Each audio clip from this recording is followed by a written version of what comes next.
Tech Co. WhatsApp New York.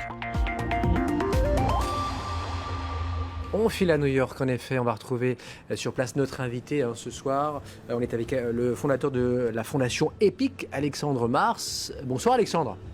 Bonsoir. Et bienvenue sur BFM. On va revenir ensemble sur les 2-3 gros titres qui ont fait cette semaine tech, si vous le voulez bien, des deux côtés de l'Atlantique. Mais c'est vrai, quand même, le gros du marché se fait chez vous, encore aujourd'hui, évidemment.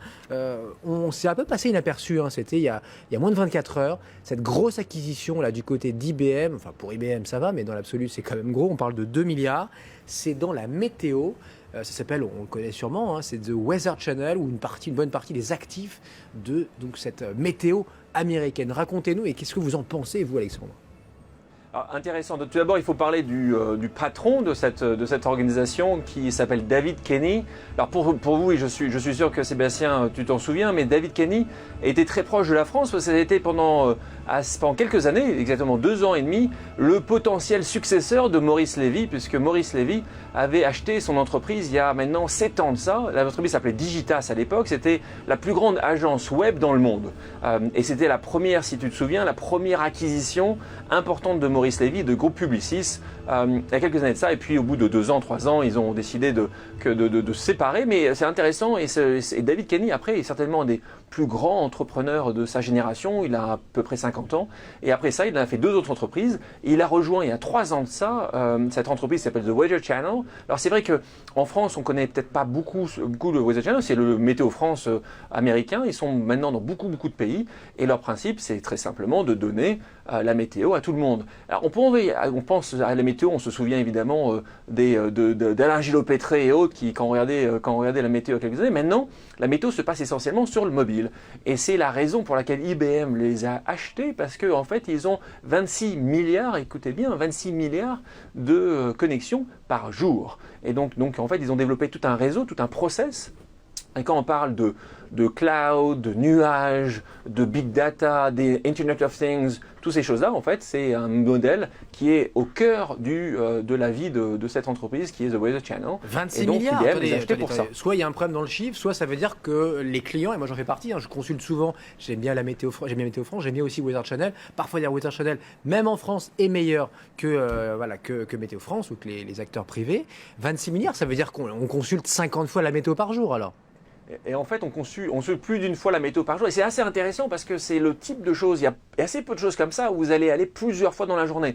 L'autre chose où vous faites la même chose, Sébastien, c'est le trafic. Et c'est pour ça que vous en souvenez, il y a 3 ans de ça, Google avait racheté pour $1 milliard cette entreprise qui s'appelait Waze, qui était en gros la nouvelle façon de checker son trafic routier. Et donc il y a assez peu de choses comme ça, et c'est pour ça que nos amis de IBM, qui sont quand même assez mal en point sur tout un d'autres domaines, se sont dit, allons acheter ce qui se passe certainement de mieux dans la capacité à gérer la donnée, tout en sachant qu'il a été défini par une société de conseil que dans le monde, en fait, vous avez 300 trilliards de dollars qui dépendent de la météo.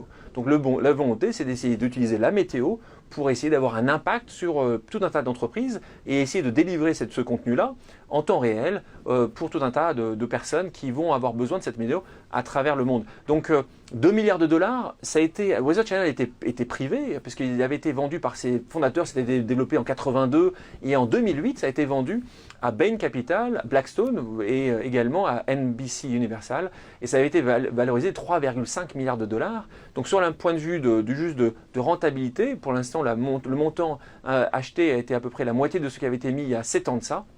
Il faut bien préciser que la seule chose qui a été vendue, c'est certainement pas, et c'est ça qui est très intéressant Sébastien, c'est pas la télé, parce que c'est une grande chaîne aujourd'hui de télé, mais c'est l'aspect digital, ce qui est quand même assez incroyable, parce qu'il y a 7 ans de ça, cet aspect digital-là ne valait rien. En 7 ans, c'est ça qui vaut 2 milliards, et c'est ça qui a été racheté par IBM, tout en sachant que la télé reste indépendante et est toujours détenue par les mêmes investisseurs.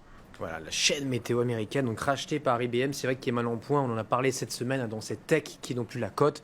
IBM au plus bas depuis 5 ans à Wall Street, ça fait très mal. Alexandre, hein, c'est vrai que tu es avec nous maintenant tous les 15 jours et avec Sabrina Cogliozzi, donc merci de prendre le temps là, de revenir sur ce qui s'est passé dans la tech cette semaine. J'ai envie de te demander, là, c'est quoi la start-up pour toi ce soir, celle qui a marqué les esprits ou qui demain voilà, sera sous les feux de la rampe?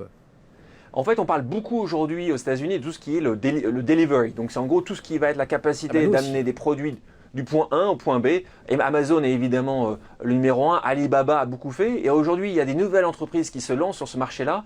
Et la plus sexy, certainement aujourd'hui, celle qui a le plus le vent en poupe, s'appelle Boxed. Donc, c'est Boxed. Et qu'est-ce qu'ils font, Sébastien? Ils vont vous apporter des matières en gros. Donc en gros, vous n'allez pas acheter directement à votre Monoprix, votre prise unique ou votre Carrefour juste 3 bouteilles d'eau. Vous allez dire, j'ai envie d'être livré plutôt 36 bouteilles d'eau. Évidemment, vous n'allez certainement pas la ramener dans votre voiture. On va vous les livrer en une journée chez vous. C'est ça qui est en train de changer et révolutionner le monde. C'est des entreprises, en France, on connaît ça, puisqu'il y a une entreprise qui s'appelle Metro, qui est une entreprise allemande, qui le fait. Vous pouvez vous déplacer, ils vont vous livrer en gros. C'est ce que fait Boxed, mais ils le font d'une manière totalement nouvelle où vous n'allez pas juste appeler, vous n'allez pas choisir, vous allez avoir tout sur votre mobile, vous allez tout voir, vous allez décider et vous allez avoir dans les 24 heures vos produits qui vont être amenés chez vous pour des prix qui sont en plus moins chers que ceux que vous allez pouvoir trouver dans les magasins. Pourquoi vous déplacer encore? C'est ceux qui se disent de plus en plus. Ils ont levé 25 millions de dollars assez récemment. Ils sont, paraît-il, en train de refaire un nouveau tour de table avec évidemment, ce n'est pas encore une unicorne, mais avec des chiffres qui sont ce qui dit très très bon parce que les Américains se précipitent sur ces offres-là où globalement ils n'ont pas tellement besoin de sortir, tout peut arriver chez eux, ils peuvent tout choisir. C'est une entreprise qui est assez intéressante, intéressant aussi parce que le fondateur de cette entreprise a décidé de donner un petit peu en retour. Il a décidé quoi? En fait, c'est essentiellement des métiers où vous avez des entrepôts et les entrepôts aujourd'hui, il a décidé qu'il allait donner des bourses pour pas les personnes qui travaillent dans ces entrepôts, mais pour les enfants des gens qui travaillent dans l'entrepôt. Donc les enfants, quand je dis enfants, c'est ceux qui ont 18 à 20 ans, ils vont financer leur bourse pour que ces jeunes puissent aller au collège et pour en fait le but de pas qu'ils ne fassent la même chose que leurs parents et qu'ils ne soient pas à travailler dans l'entrepôt.